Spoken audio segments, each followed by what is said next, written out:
Acids, bases and salts यानी अम्ल, क्षारक और लवण के पहले सत्र में आपका स्वागत है। अपने दैनिक जीवन में हम कई तरह के केमिकल्स या रसायनों का प्रयोग करते हैं। उनमें से कुछ केमिकल्स ऐसे होते हैं जो खट्टे होते हैं तथा दूसरी तरफ कुछ ऐसे भी केमिकल्स होते हैं जो तीखे या बिटर होते हैं। तो आज की क्लास में हम अपने दैनिक जीवन में उपयोग होने वाले एसिड्स यानी अम्लों तथा बेसेस यानी क्षारकों के बारे में पढ़ेंगे। तो आइए सबसे पहले हम एसिड्स के बारे में जानने की कोशिश करते हैं। आपने कई तरह के खट्टे पदार्थ खाए होंगे, जैसे कि साइट्रस फ्रूट्स जैसे कि संतरे, नींबू, टमाटर, इमली इत्यादि। क्या आपने कभी यह जानने की कोशिश की है कि ये जो खट्टे भोज्य पदार्थ हैं वो खट्टे क्यों हैं? दरअसल इन भोज्य पदार्थों का खट्टापन जिन केमिकल्स की वजह से होता है उनका नाम है एसिड्स। यानी एसिड्स वो सब्सटेंसेस होते हैं, वो पदार्थ होते हैं जो कि टेस्ट में खट्टे होते हैं, स्वाद में खट्टे होते हैं। यह जो एसिड वर्ड है ये लैटिन के शब्द एसियर से आया है। एसियर का मतलब होता है खट्टा। यानी एसिड्स वो पदार्थ होते हैं जो कि स्वाद में खट्टे होते हैं। इसके अलावा इन एसिड्स या इन अम्लों की खासियत यह भी है कि यह ब्लू लिटमस को रेड में कन्वर्ट कर देते हैं। यानी जब नीले लिटमस पत्र पर एसिड डाला जाता है तो वह लाल रंग में तब्दील हो जाता है। अब हम इन एसिड्स के उदाहरणों की तरफ देखते हैं। तो आपने विनेगर तो देखा ही होगा। विनेगर में एक खास तरीके का एसिड होता है जिसे हम बोलते हैं एसिटिक एसिड। यानी विनेगर का खट्टापन एसिटिक एसिड की वजह से होता है। ठीक उसी प्रकार अगर आप एप्पल या सेब को देखते हैं तो एप्पल या सेब का जो खट्टापन होता है वह इसमें मौजूद मैलिक एसिड की वजह से होता है। और अगर हम ख़ास तौर से खट्टे फलों की बात करें, साइट्रस फ्रूट्स की बात करें, जैसे कि ये नींबू या लेमन की बात करें, तो इन साइट्रस फ्रूट्स में जो एसिड होता है उसे हम साइट्रिक एसिड कहते हैं। साइट्रिक एसिड ही वह एसिड है जिसके कारण ये साइट्रस फ्रूट्स जैसे कि नींबू या आंवला खट्टे होते हैं। हम सभी को टमाटर यानी टोमेटोज़ और टोमेटो केचप तो बहुत पसंद होता है। तो जाहिर तौर पर इस टोमेटो या टमाटर में या इस टोमेटो केचप में भी कोई ना कोई अम्ल या एसिड तो ज़रूर होता होगा। जी हाँ, इस टोमेटो में एक खास एसिड पाया जाता है जिसे हम बोलते हैं ऑक्सैलिक एसिड। टोमेटो ओ से एंड होता है और ऑक्सैलिक एसिड ओ से शुरू होता है। तो ऑक्सैलिक एसिड हमें टोमेटोज़ में मिलता है। हम में से कौन ऐसा है जिसे कर्ड या दही पसंद नहीं? इस दही का जो खट्टापन है वह भी एक एसिड की वजह से है और उस एसिड का नाम है लैक्टिक एसिड।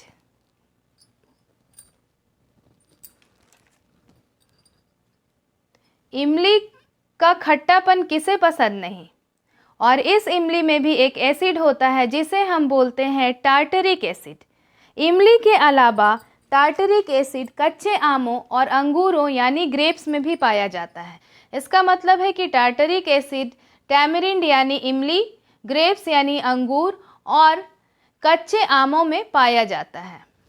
अगर हम अपने खुद के शरीर की बात करें तो आप सभी को मालूम है कि हमारी वृद्धि यानी ग्रोथ और बॉडी की मरम्मत के लिए जिन चीज़ों की ज़रूरत होती है उन्हें हम बोलते हैं प्रोटीन्स। प्रोटीन्स भी दरअसल एमिनो एसिड्स के बने होते हैं। तो ये तो उन एसिड्स की बात हुई जिनका इस्तेमाल हम खाने के लिए करते हैं।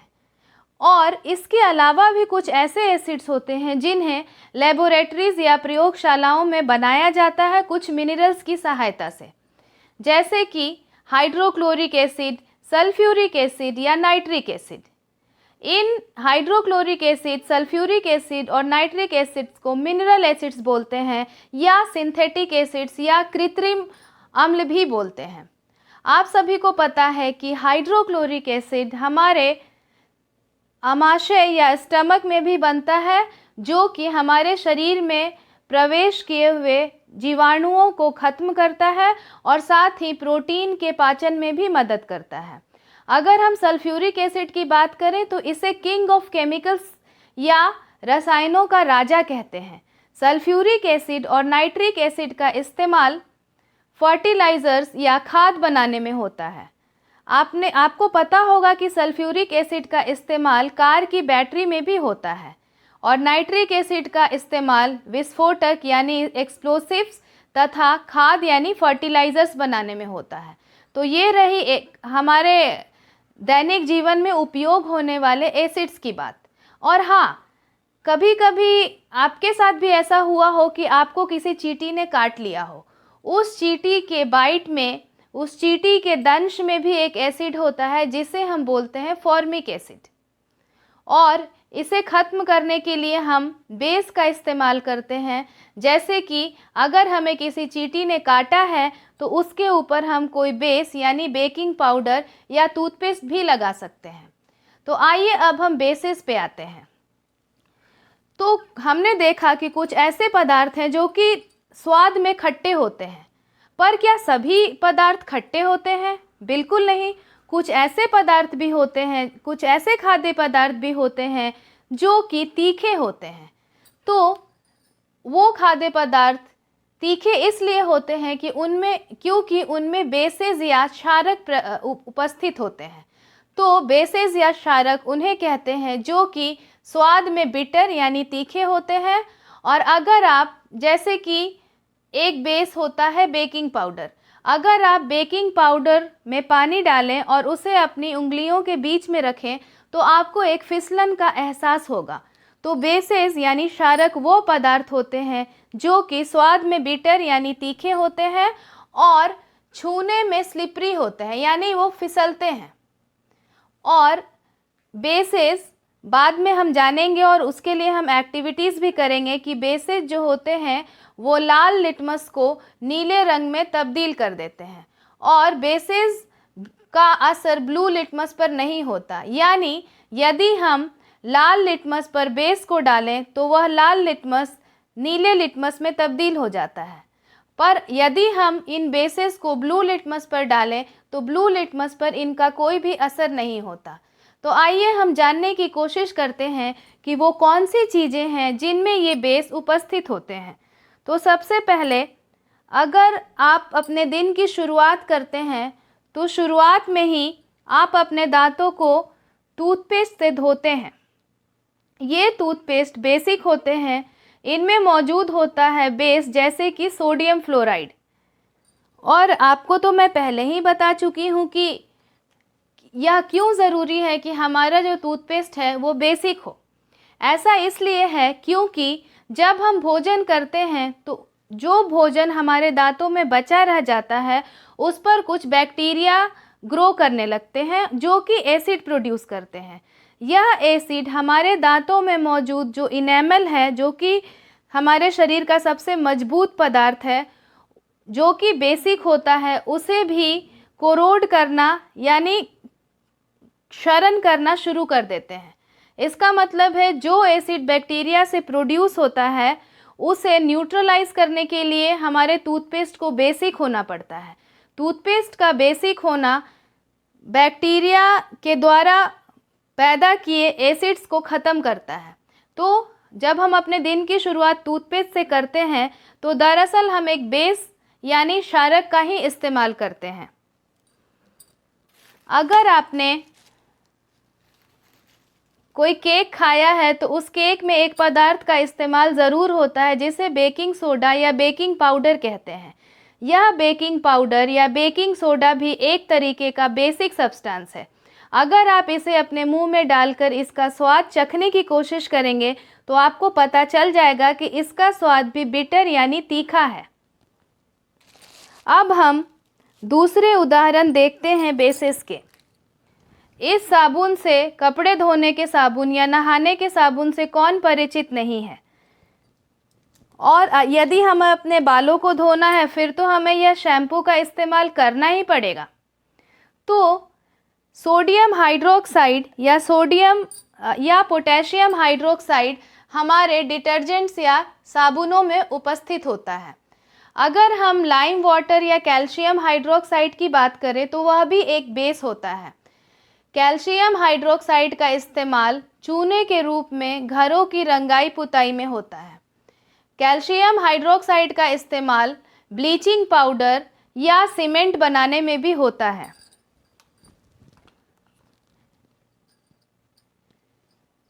इस विंडो क्लीनर से तो आप परिचित ही होंगे।